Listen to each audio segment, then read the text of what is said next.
Dialogue is defined as conversation between two people. This is typically verbal or spoken. Communication in a broader sense could also be written communication back and forth.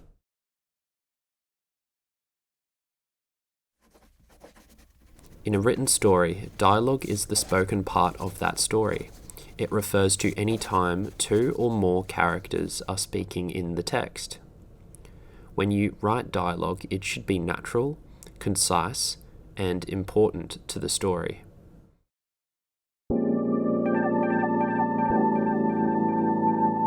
Natural dialogue is dialogue that reflects real conversation. It may use contractions, slang, colloquialisms, and any other part of everyday speech. Writing natural dialogue is difficult because real people talk for many reasons. In stories, dialogue is to share information and build connections between characters.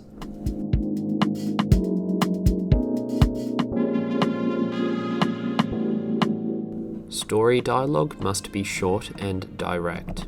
In real life, there is rarely a time limit on conversations. In stories, conversations have to keep the reader's attention. They can't go on forever.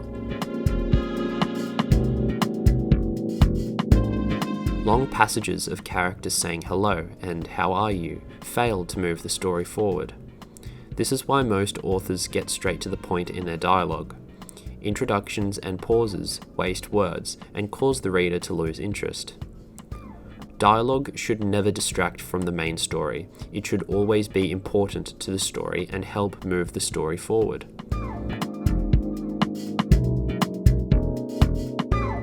Dialogue should also be natural. This does not mean comfortable though. It should have a rhythm and a nuance that fits the story and the characters. The mood between two people in a dialogue should show through the conversation, whether tension, stress, comfort, or love.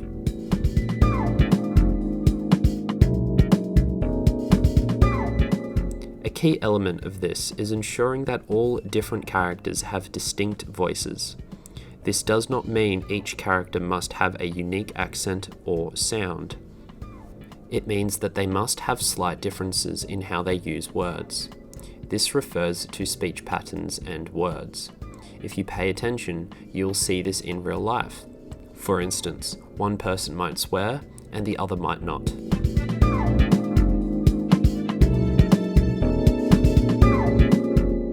You can explore speech patterns by listening to real people conversing or paying attention to dialogue on television. Compare the different ways people use their words. This will help you learn to write in different character voices. If you're writing to a set time period, you can include elements of that time period in your dialogue. For example, if you're writing a story set in the 16th century, you can include 16th century slang. This can help immerse your reader in the world you are creating. Do not try to write all of your dialogue in 16th century speech though. This is very hard to do well, and even if done well, off-putting to most readers. Dialogue does not have to be informal. Dialogue can include colloquialisms, slang, contractions, and other informal speech.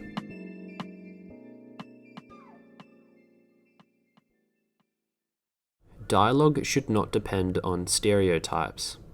Use your characterization and descriptive skills to develop your character. Don't use stereotypes to write dialogue for characters outside your experience. Remember, your characters may not be real, but they are representative of people. Help keep your characters realistic by developing thoughtful, natural dialogue that is concise and keeps the story moving forward.